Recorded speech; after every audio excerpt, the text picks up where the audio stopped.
All right. Hi, everybody. My name is Mary Daniels. I am the Youth Services Librarian at the Maitland Public Library in Maitland, Florida. And today I wanted to do the first of two videos that I'm going to be doing on a series covering information literacy. And so this first video is going to be covering the news, and the second video will be covering research.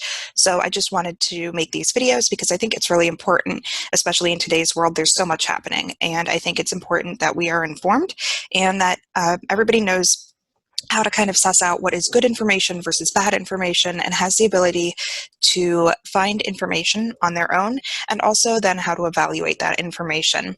So a little bit about me real quick. I do have my master's in library and information sciences. So this is what I love. This is what I'm passionate about. It's what I studied. And so I want to share what I know with you so that hopefully you can find some value in the information that I have to share with you. If you're looking for a political commentary about the news or fake news, this is not the video for you. This is just going to be facts and what you can do to improve your own information literacy. And then finally, I am the Youth Services Librarian, so everything in this video is geared towards like a 4th to 6th grade reading level. That being said, it is open and available to anybody. So if you're a student, welcome. If you're an adult who's just interested in this topic, welcome to you too. And as always, please share this video with anybody that you think might find the information valuable. We really appreciate it. So let's dive right in. So just a really quick overview. This video, again, is going to be covering the news, and the next video will be covering research. And if there's another topic that you would like to hear a perspective from a librarian or an information professional, let us know. We'll be happy to take that into consideration and maybe make more videos or more presentations, get that information out to you somehow. We're going to start off by defining some terms. Then we're going to learn the difference between fact and opinion. We're going to learn how to recognize bias in the media. And then finally, we're going to discuss fake news and what you can do about it. So let's dive right in. So for today, I'm actually going to minimize myself here really quick so that you can see. These are the books that I use today for my resources. So the first one is called The Fake News Phenomenon, and that's kind of what I used as the basis for this. It's where a lot of my facts and research came from. It's written at a 4th to 5th grade reading level, but the information in it is really useful to everybody. And then on the other side of my screen, I have 3 other books that we have here at the Maitland Public Library on this topic, if you would like to do some further reading. All right, so we're going to start off by defining some terms that you've probably heard, and maybe you know what they are, maybe you don't, but I thought we'll just cover our bases and get that out of the way. So the first term that we're going to talk about is the source, and source is the starting point of information. And the next term is media, and media includes all the way that you consume information, basically.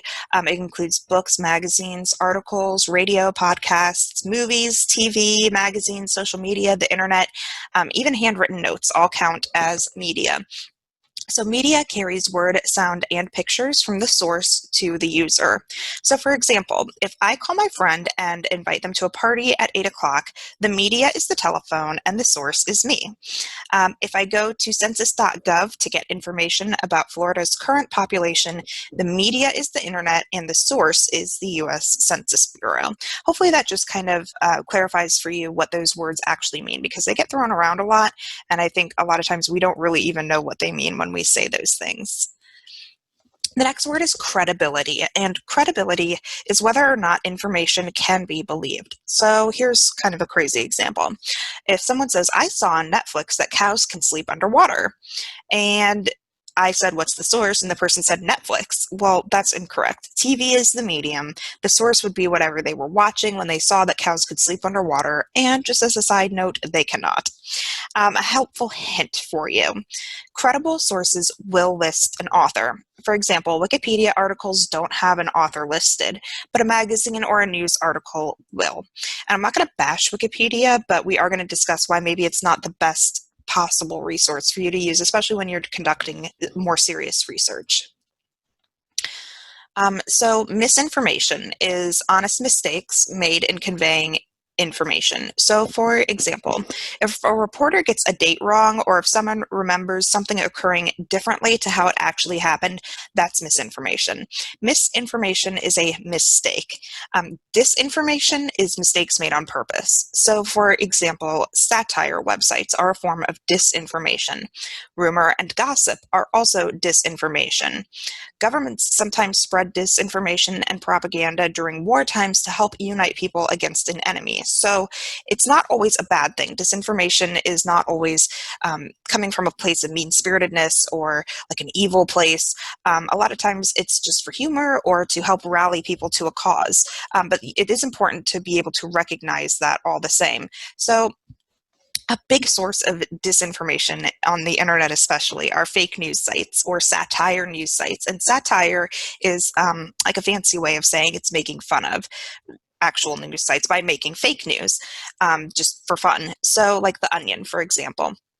I have this example included here where The Onion published an article claiming that Serena Williams was stripped of her titles after it was revealed that she's been playing with a racket in each hand the whole time. And that sounds ridiculous. Like it sounds like something that you would know is false. However, somebody below, somebody commented on the article and said, I have a hard time believing this. She's been playing since 1995 in front of both live fans and TV viewers, and not one person has noticed she has a racket in each hand. So, I mean, it seems like it would be obvious, but there are a lot of joke sites out there, a lot of joke articles floating around that people do sometimes take seriously. So it's just important to be aware of that when you are consuming information, especially on the internet. The internet is a great place for that kind of information. So I mentioned propaganda before, and I wanted to kind of define what that is and talk about it because it has this connotation, especially I think in America, we think of propaganda a certain way, and it's important for us to define what it actually is. So propaganda is information that promotes a certain point of view. Propaganda isn't always false, but it is always biased. So some examples, the most common form of propaganda is advertising. People selling things will always present them in their best light and try to get you to buy into their way of thinking. That's literally how they make their living. Propaganda is one-sided, and good researchers always try to find two sides to each argument they are researching. So I included some pictures here. In the very bottom corner, you can see like this communist propaganda. And I think that's what Americans like when we hear propaganda. That's what we tend to think of, is just like spreading misinformation. And that's not, while that is propaganda, propaganda as a term just means information that is biased, that is promoting one way of thinking. So for example, these ads that you can see here, they have these catchy slogans: fortune rewards the bold, and you can't take Photoshop everywhere, but if you buy this makeup, you can look like you do. And, it's very biased, obviously. It's trying to sell you a product. So when you hear the word propaganda, it's just important to take a step back and actually remember what that term really means, the dictionary definition of it, without all of the connotations that go with it. And connotations just mean the things that we associate with it, not necessarily the dictionary definition of the word. So we are going to discuss fact versus opinion. And I included this little cartoon in the corner of two men pointing at a number. One says 6, one says 9, and either could be correct depending on where they are standing, where they are coming from, and what they are seeing. And that's kind of how opinion is as well. So we're going to talk about that a little bit. Let's talk about what fact is. Fact is information that is verified to be true. Verified means that it's tested or proven. So 2 + 2 = 4 is a fact. Opinions are facts that you believe in. So for example, if I said, I think blue is the best color, that's an opinion. But if I told you blue has been scientifically proven to be calming and is therefore the most popular favorite color, that's a fact. And I cited that source down below so that you can see I'm not making it up. That is for real. A fact. So that's the difference between opinion and fact. Researchers need to be on the lookout for opinion disguised as fact. Some people are so sure of their opinion being right that they say it's a fact. So it's important for you to be able to tell the difference. Helpful hint for you. When you're reading and you see phrases like, it's obvious that, and everyone knows that, it means that what's following is most likely an opinion and not a fact. So again, it's really important, especially when you're reading the news. There's a lot of opinions being thrown around, and especially on social media, there's a lot of that going around, and it's important to be able to separate fact from opinion. So we're going to talk about bias as well, which is a word that gets thrown around a lot, and I think a lot of people maybe don't know what it means or how to recognize it. So let's talk about it. Bias is a term that describes a slanted or prejudiced point of view. For example, and this is a personal example from my life, I've always had dogs as pets and I've never had a cat. So if I were going to write a paper about which pet is better, my bias would be that dogs are better than cats based on my personal experience. Bias is not always a bad thing, and it is impossible for anybody to be totally free of bias.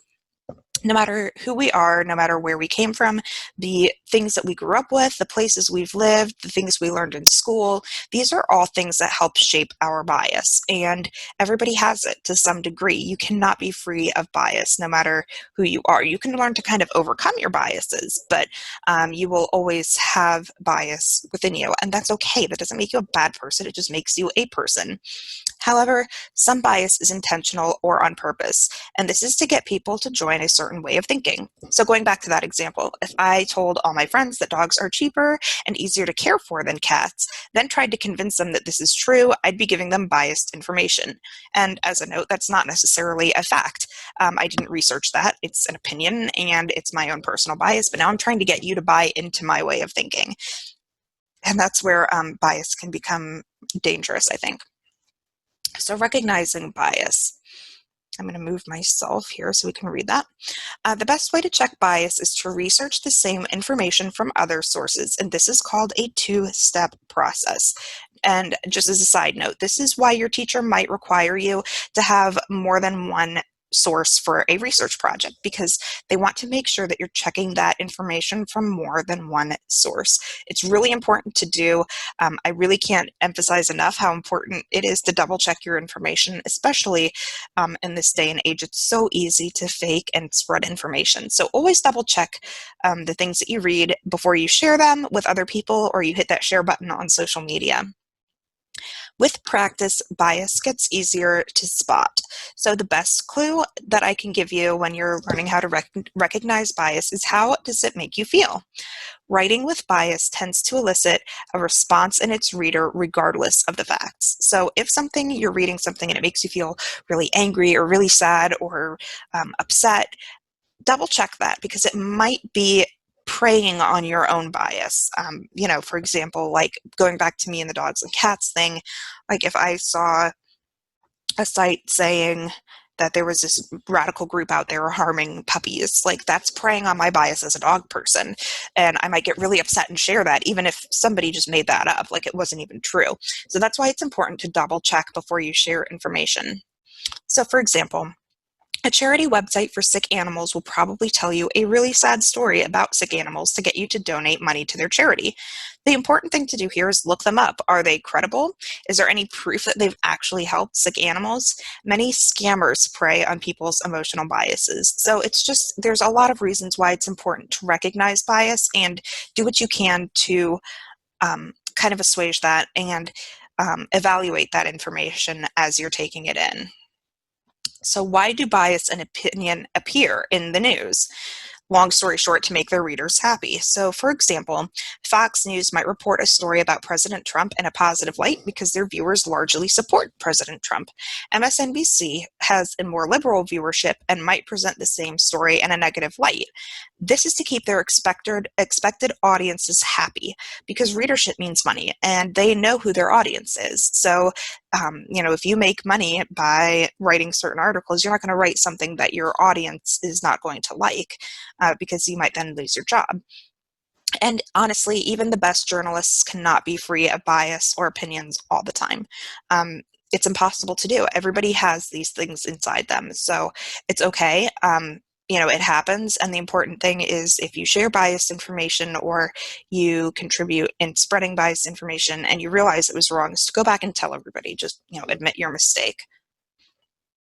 So information overload, the social media problem. So social media has really changed the way that we consume information, and it would be bad of me to not even mention it. So just some statistics about social media. So on Facebook, 4.75 billion pieces of information are shared daily on Facebook.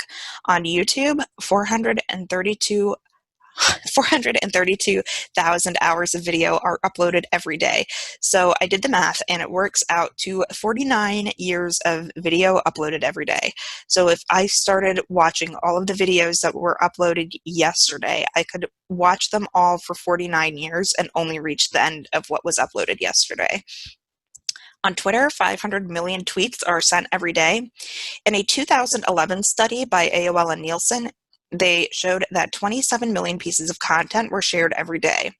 In 2019, 8 years later, that number jumped to 3.2 billion. So that is a massive jump. And every year with better internet, better devices, more social media outlets, more and more information is being shared at a rapid rate, at such a rate that we can barely even count it. And I think that's important to remember. So let's talk about what fake news actually is. The definition of fake news is any false story that looks like news designed to convince readers that it's true. Some fake news is created and spread on purpose. A poorly researched story that contains disinformation can also be considered fake news. The term was popularized during the 2016 presidential election, but it has been around for much, much longer. Basically, as long as there has been news, has always been fake news. We're going to talk about that in a minute. But as a side note, when we're talking about the definition, to confuse matters further, there are also people who claim that factually accurate stories are fake news because they don't agree with them, or they don't like them, or they find them uncomfortable. So, like if, going back to my long-going example of dogs versus cats, if a research study was published that said cats are the better pet, I might call that fake news because I don't like it. But if there are facts attached to it, then it's not fake news. Like, it's facts, it's credible. So it is something to keep in mind, the definition of what fake news actually is versus the way that a lot of people use it. So let's talk about the history of fake news. Minimize myself. So Procopius was a historian around 500 AD who published glorified stories about Emperor Justinian, even though they were later found to be false. Here's a nice little mosaic of Emperor Justinian. Pietro Aretino was an Italian author in 1522 who tried to influence who would be the next pope. He published fake stories about how terrible all the other candidates were, except for his favorite. And in the 1600s, with the invention of the printing press, fake news was on the rise. Papers with fake stories were sold throughout Paris and were called canards. They helped fuel dislike for the Queen, Marie Antoinette, and we all know how that story ended. So fake news has been around as long as there have been people sharing news. This is not anything new. Nobody invented this, in modern history. So some sources of fake news: social media, blogs, tabloids, and even some newspapers. Photoshop, too, is another big one. You can't believe everything that you see. So, for example, here, I have this picture, and this is a picture that was spread around the internet maybe a year or two ago about how climate change caused the canals in Venice to freeze over. And it was really widely shared. A lot of people bought into this, and it was later revealed that that was false, that it was just Photoshop. And you can actually see the two original pictures here and how they actually managed to Photoshop that to make it look like the canals had frozen over, when really they didn't. Another thing that I see a lot on social media that personally drives me crazy is when you see a picture of somebody and then like a quote next to them, and so everybody assumes like, oh, well, they said that and that's all there is to it, and that's not necessarily true. So I included this ridiculous example with a picture of William Shakespeare, and it says, "The internet is an excellent source of information, all of it true. Benjamin Franklin, 17th president." Ugh. So like, Benjamin Franklin was never a president, and he would never have said anything about the internet because that was way the heck back when there was no internet at all. And that's not even Ben Franklin, that's William Shakespeare. But the point is that a lot of people will post like a picture and then a block of text, and it is implied that this person said this, and that's not always true. So double check your quotes as well before you start sharing them with people. So video used to be the most trusted medium, but even that isn't really safe anymore because we can edit our videos. So I'm going to try and see if I can show you this. Here we go. I'm just going to show you a couple clips from this video on YouTube about how people can manipulate video as well and make that appear to be doing or saying one thing that isn't necessarily true. There we go. So as you can see, what they're doing is basically taking their mouths and editing it onto the mouths of famous people. And our technology has gotten so good that all you really need is YouTube and a webcam for this. So video used to be super trusted. It used to be like if it was caught on tape, then it was proof, like you couldn't edit it. But now we can even doctor our film. So it's really important to remember that as well. Just because you saw something on video maybe doesn't always mean that it's true. So social media has sped the spread of fake news. Fake news does not refer to fictional stories. It spreads so quickly because of the clickbait titles and the emotional responses that the stories create. If you see something that scares you or makes you angry, you're way more likely to share it with someone else. In 2016, a study was done on the top 20 fake news stories. Comments on the top 20 fake news stories totaled over 8 million, while comments on the top 20 legitimate news stories totaled just over 7 million. That's over 1 million more comments on the fake news stories. People love fake news because it does elicit that emotional response. You see something and you get angry or upset or scared or you can't believe it, or it makes you laugh. I mean, a lot of times fake news stories are funny. So you share it with other people because we as people, we want to like share our feelings. We want people to feel what we're feeling. It makes us feel like we're closer to other people. And so that's why fake news, I think, spreads quicker than regular news, because regular news tends to be kind of dry and boring, whereas fake news a lot of times elicits that like emotional response that goes back to bias and opinions. So shock value. I mentioned the word clickbait, and I think I need to discuss with you really quick what that actually means. So clickbait is content whose main purpose is to attract attention and encourage visitors to click on a link to a particular web page. It's often characterized by misleading, false, or sensationalized titles. So over here you can see I just like did a screenshot of some really clickbaity titles, and it is often stuff like you never knew this, or it'll drop your jaw, or shocking information, and this new thing, this was leaked, you'll never believe it. That's all clickbait type stuff. That being said, I have absolutely clicked on the clickbait stuff when I'm bored and on the internet because, you know, it's going to be kind of goofy or sensational to look at. Having so much news available right now in this age of information means that news outlets are competing even more for people's attention. If you remember those social media statistics on how much information is being put out every day, there is so much out there, and people who make their living off of selling information want to get your attention. They are grabbing for it, and so they do use things like clickbait titles. Some authors are paid by how many times their pages are visited rather than per word or per article. So if I'm going to write a website and I get paid based on how many clicks that website gets, of course I'm going to include sensational titles, whether those are true or not. I just want to sell or want people to click so that I get money, of course. They want to make sure as many people click on their articles as possible. So many news stories and websites have really shocking titles, and those are called clickbait. And this is another reason why you should check the credibility and the sources of the news and the media that you consume. It's not always like a malicious thing, but again, each click generates revenue, makes money. So, you know, people are out here trying to have jobs, and they're going to do what they need to do to make that happen. So why does all of this even matter? In 2016, a man opened fire in a pizza parlor because he read online that the pizza place was a front for a child kidnapping ring.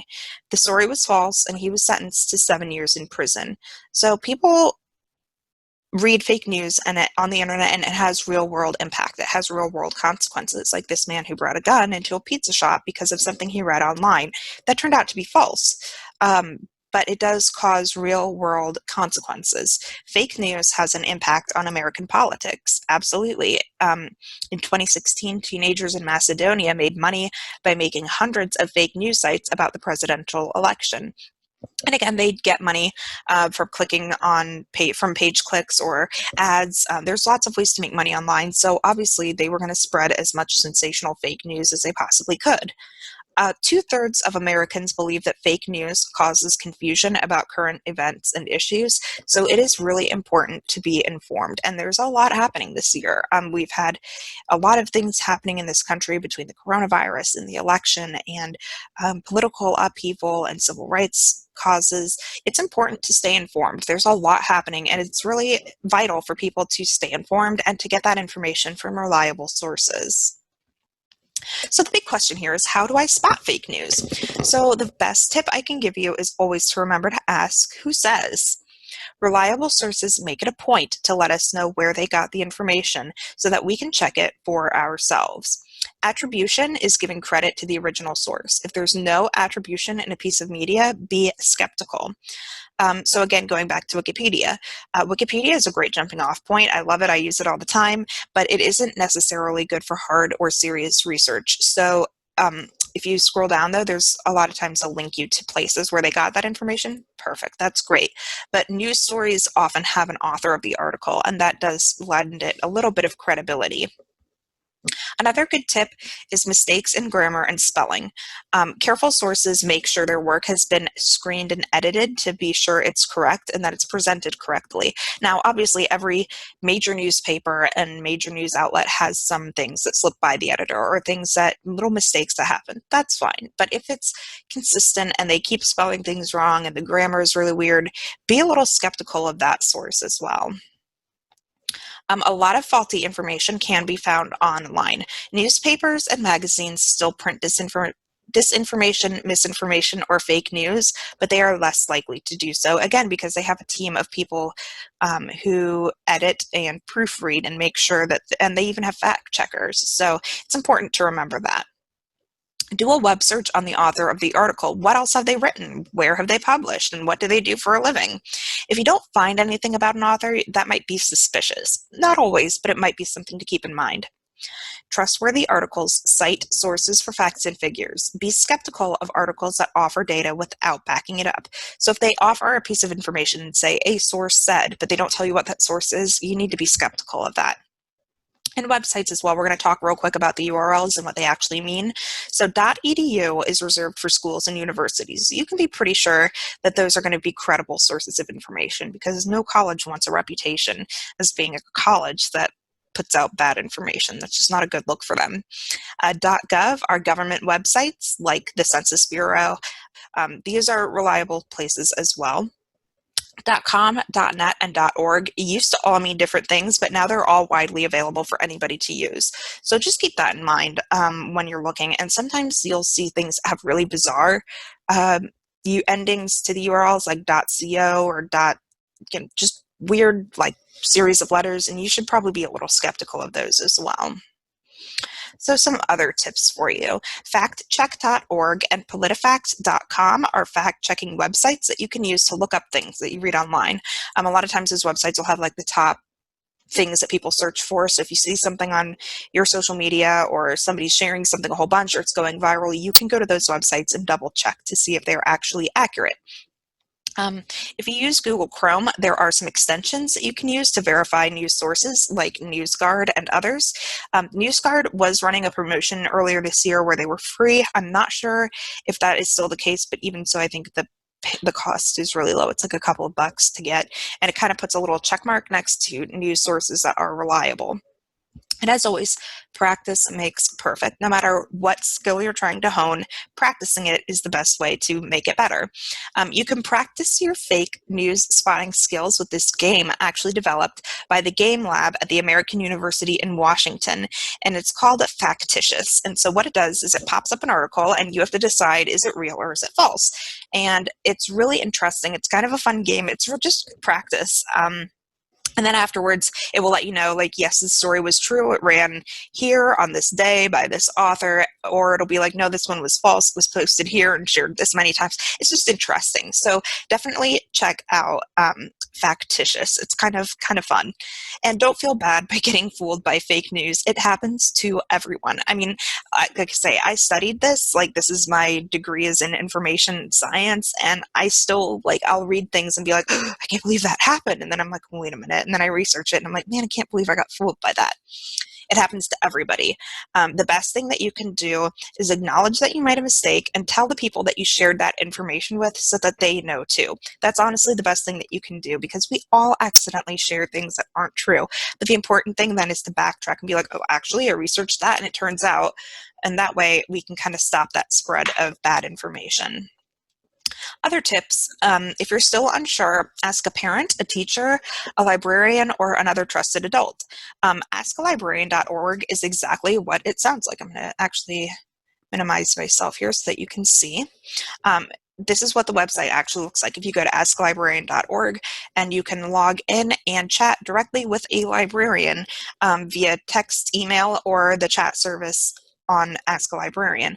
And it's really cool. It's a great way to get help with resources or homework help, or just basically anything. I've answered all kinds of crazy questions on Ask a Librarian. So it's a really neat service. And again, if you see something and you're like, I don't know if this is true or not, log in, ask a librarian. We'd be happy to take those questions for you. I'm going to leave up this page here for a second of additional resources, things that you can do to improve your own information literacy.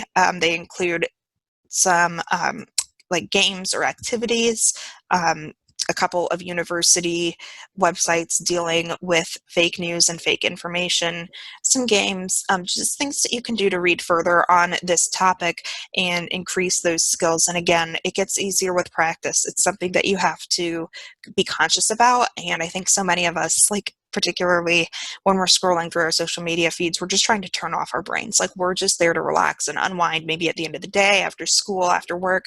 And so we don't really want to think critically at that point, but it is so important to do, especially if you're going to share articles or images or even videos with other people, with your friends, your followers.